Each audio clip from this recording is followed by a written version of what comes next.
now I feel left out because the Brown family mosh pit is so much fun.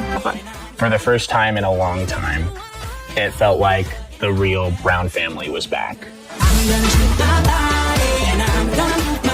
Honestly, I'm kind of loving that Kody's feeling left out for once.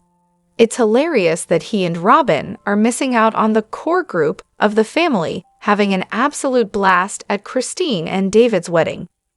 Watching Kody finally realize he's not the center of their universe, chef's kiss. After years of him strutting around like he owned the place, it's about time he got a reality check. Newsflash: Kody isn't invited to Christine's, David's, and the OG-13's epic turn-up. And honestly, who invites their ex to their wedding? Thank God they didn't invite him.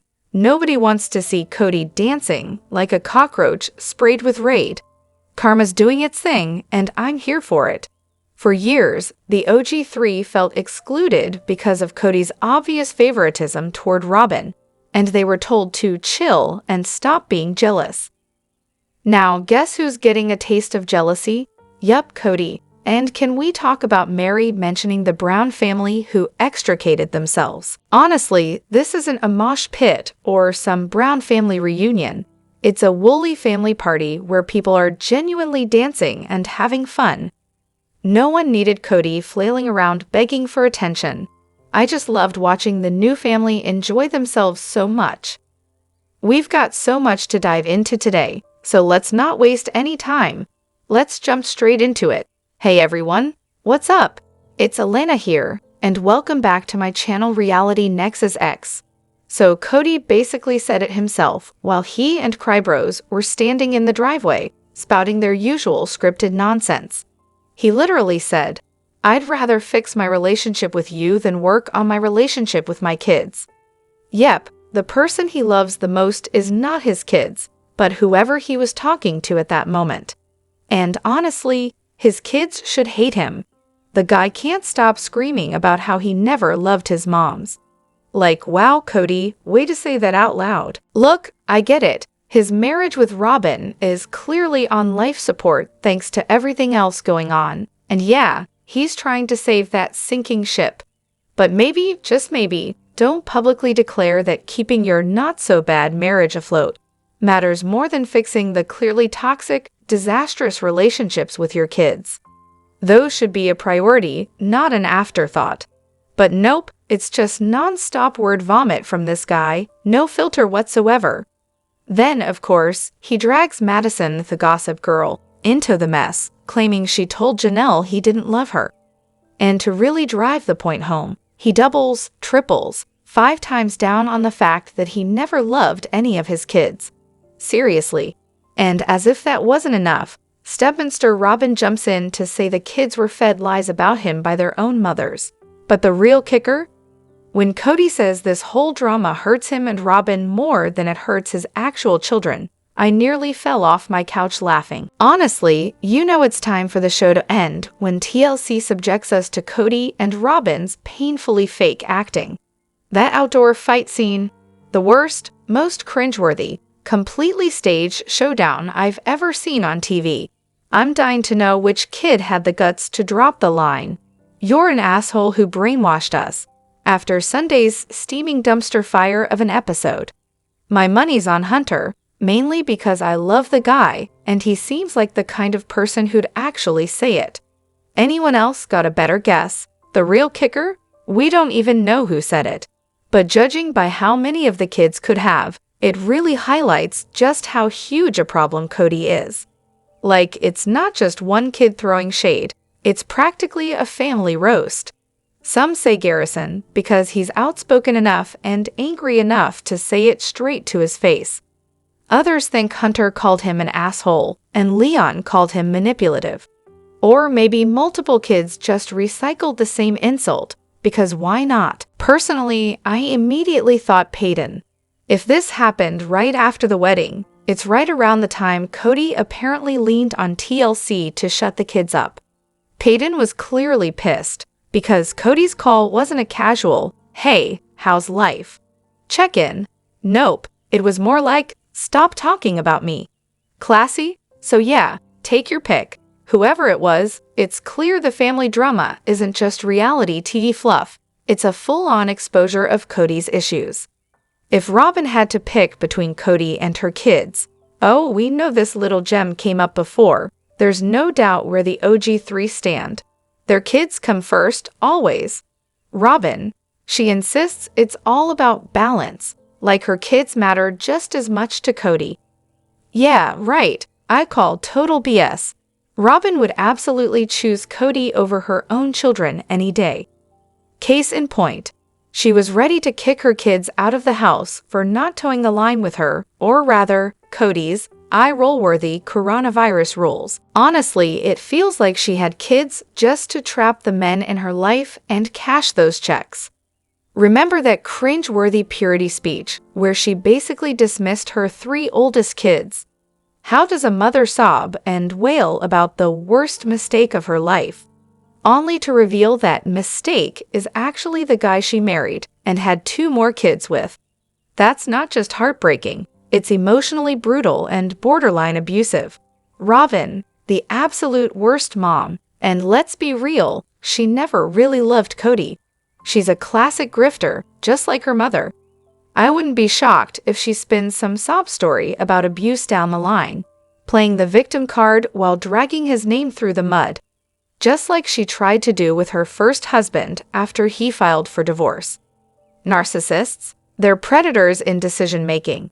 Robyn infantilizes her kids to keep control because she's scared they'll grow up and leave her. And you can bet they're stuck mimicking her dramatic, attention-seeking sobbing just to get a sliver of her approval.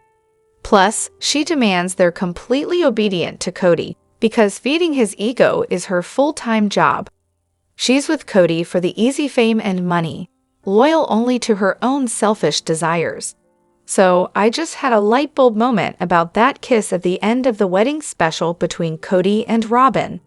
It didn't hit me until after, but that whole smooch. Total FU to the other wives. Remember how in earlier episodes they made such a big production about not showing any PDA in public? Well, that weak little peck was Robyn's way of saying, "Ha, I can kiss him all I want now, he's all mine." Yeah, classy, right?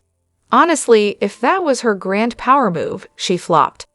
Because I seriously doubt any of the other wives saw that kiss and thought, "Whoa, I'm so jealous." Nope. It came off less like a triumphant victory and more like a control play. Like she kissed him just to shut him up. You know, treat him like a dog with a clicker, redirecting whenever she pleases. And don't even get me started on how clearly staged it was. How did Kody know to wave off the camera when his eyes were shut? That was 100% planned. But here's the kicker. Robyn still thinks she scored a win. Newsflash, no one's jealous, no one's impressed. She didn't win a damn thing. Honestly, I think we all rooted for Christine because her demands were pretty simple, just to be loved. Even in her dramatic moments, like when she threw a fit over Kody choosing Robyn's dress, it boiled down to one thing: craving love. The writing was on the wall from the start. Kody didn't just love Robyn more, he loved her instead of the others. His love wasn't divided evenly, it was subtracted. Sad, right?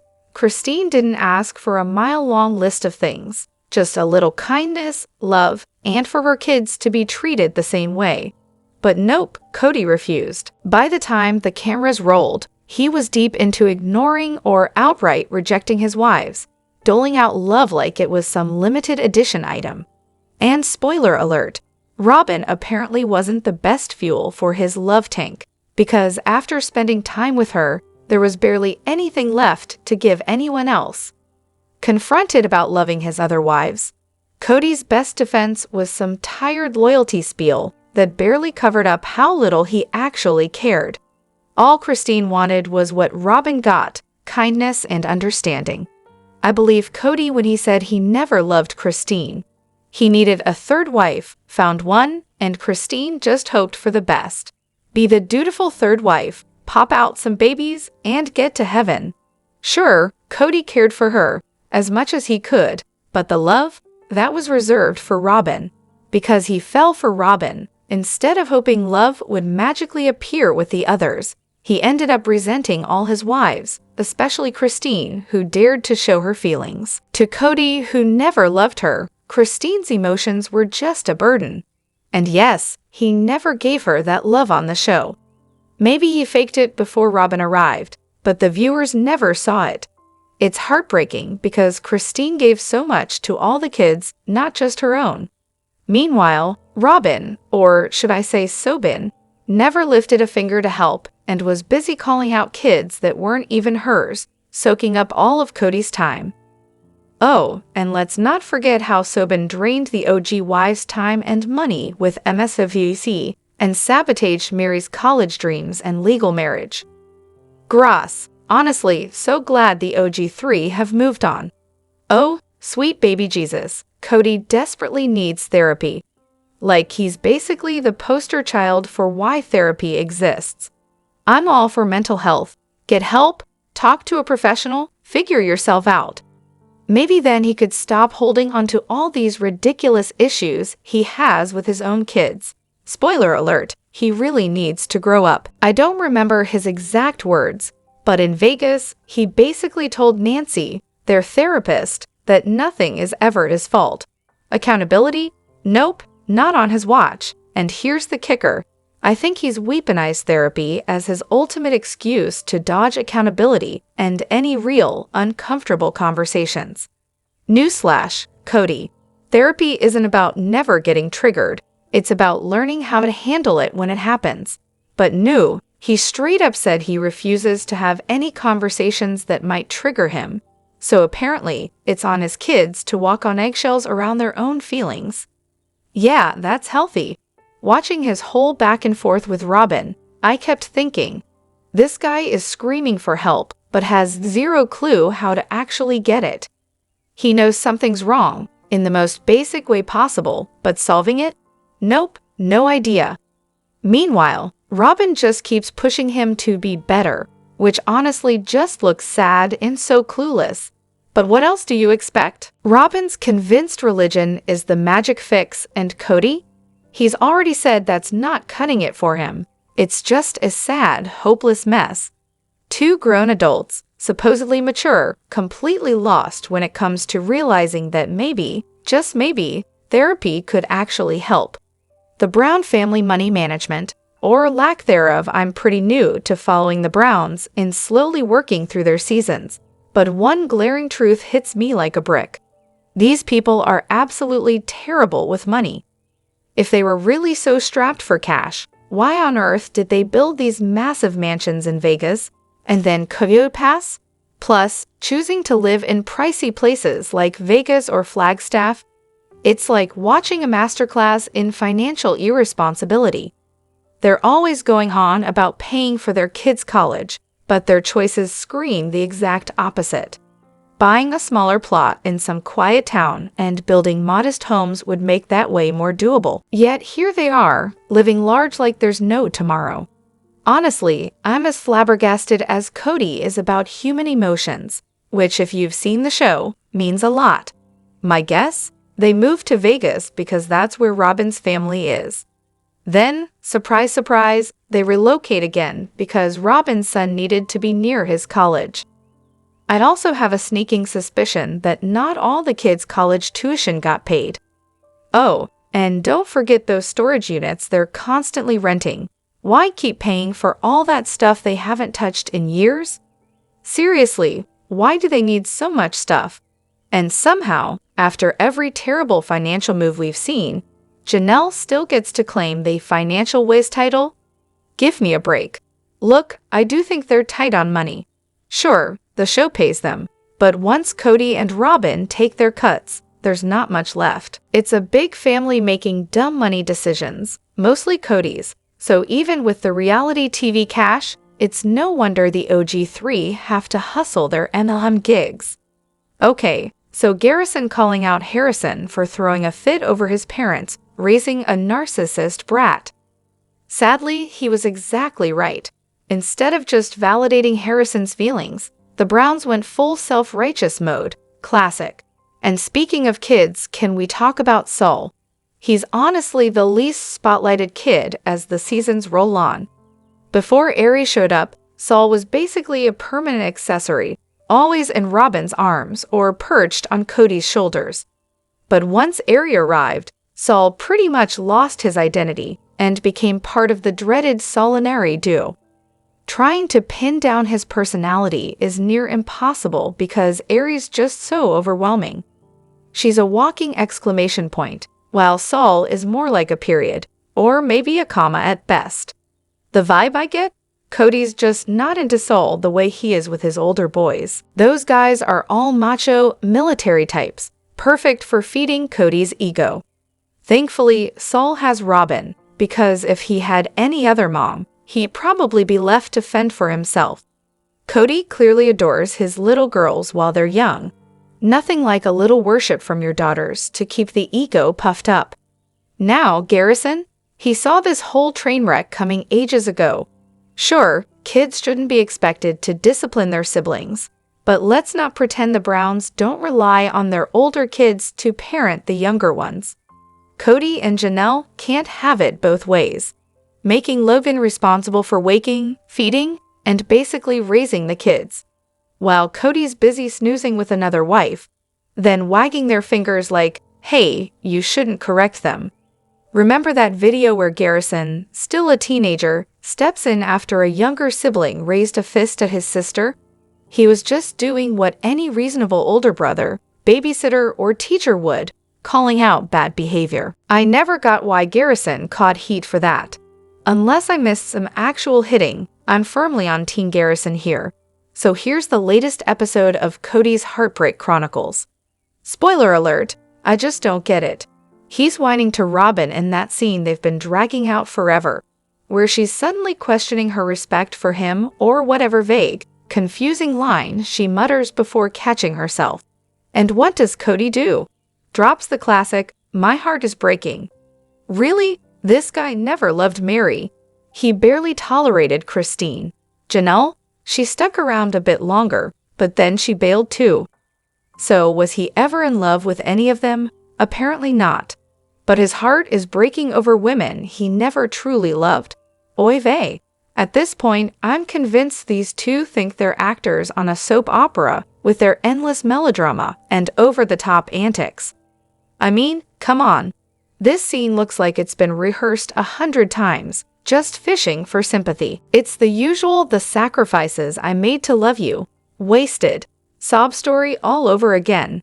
And if you speak fluent Kody, you know exactly what he means by his heart breaking. My narc supply is gone. Who else am I supposed to get my supply from now?